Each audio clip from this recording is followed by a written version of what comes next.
Gold fever in the Klondike.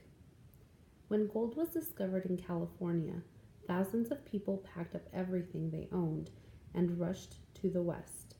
More than 100,000 people moved there in 1 year. That was 1849. Few people got rich from the gold rush, but many decided they liked California and settled down there. Cities like San Francisco and Sacramento grew rapidly.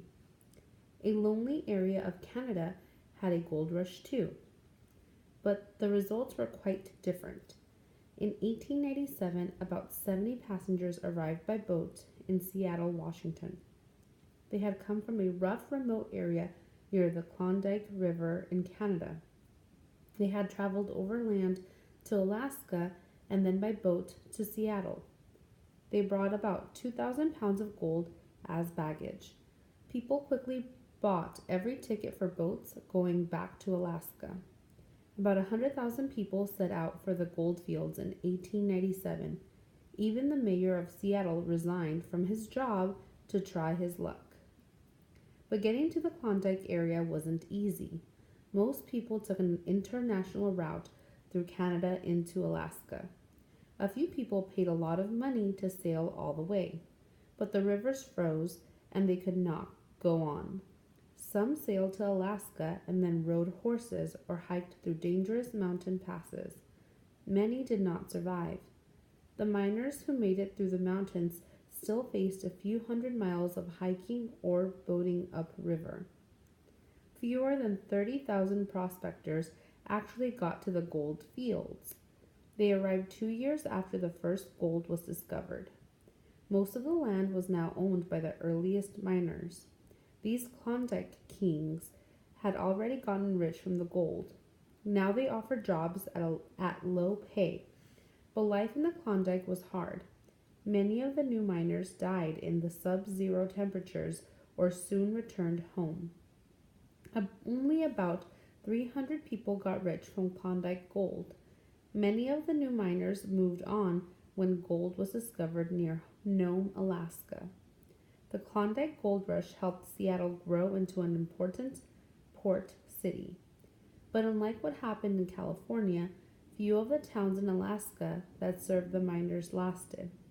In 1898, the town of Dyea had about 8,000 people, 50 hotels, and 20 freight companies. Today, nothing survives. Gold fever came and went, but left little behind.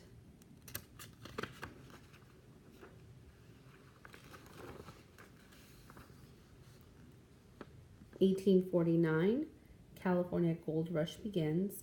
1850, California becomes 31st state. 1896, miners discover gold in Klondike. 1897, Americans learn of Klondike gold. 1898, new miners arrive in Klondike. 1899, gold is discovered near Nome, Alaska. Number 1. Which of the following sentences uses remote so that it has the same meaning as it does in the passage? They had come from a rough, remote area near the Klondike River in Canada. A. My father lost the television remote right before the big game and we couldn't find it anywhere. B. The professor was planning to take a group of undergraduates on a trip to some remote areas of Brazil. C. A trip to the remote manufacturer was necessary because it would not connect wirelessly to the console as designed. D.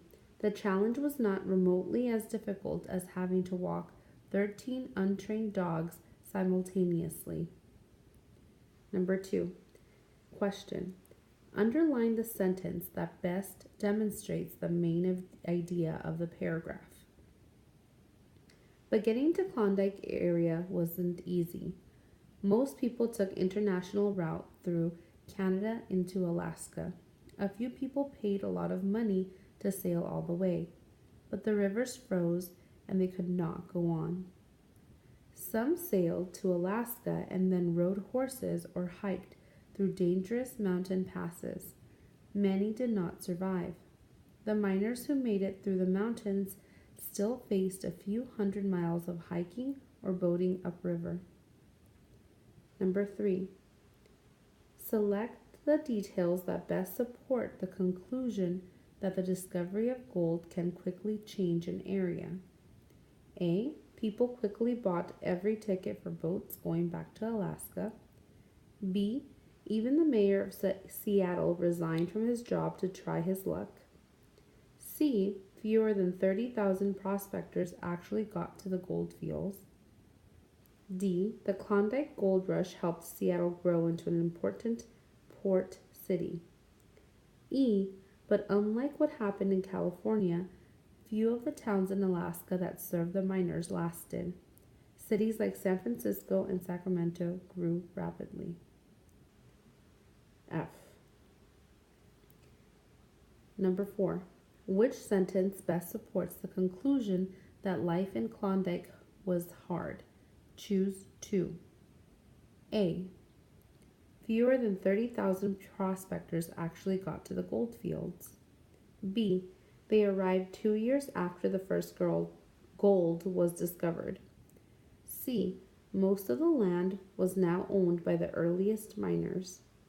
D. Now they offered jobs at low pay. E. Many of the new miners died in the sub-zero temperatures or soon returned home. Number 5. How many people got rich from Klondike's gold? A. 300. B. 300,000. C. 40. D. 30,000.